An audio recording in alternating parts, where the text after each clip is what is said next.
যে তোমাকে ভালোবেসে ভালো রাখতে পারবে তাকেই বেছে নিও। না না, আমি রাগ অভিমান এইসব থেকে বলছি না। আমি বুঝতে পারছি তুমি আমার সাথে ভালো নেই, তাই তোমার ইচ্ছেগুলো পূরণ করতে পারি না।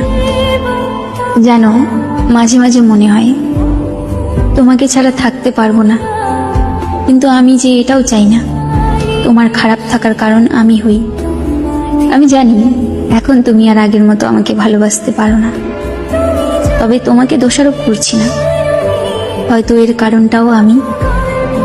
তবে কখনো যদি আমার প্রয়োজন হয় কল দিও, তৎক্ষণাৎ তোমাকে সাহায্য করার চেষ্টা করব আমার সাধ্য মতো। তবে মনের মধ্যে এই ধারণা রেখো না আমি তোমার কারণে দূরে সরে যাচ্ছি। আমি আমার ত্রুটিগুলোর কারণেই দূরত্ব বাড়িয়ে নিচ্ছি। হয়তো আমি তোমাকে ভালোবাসতে পারিনি। ঠিক আছে, ভালো থেকো।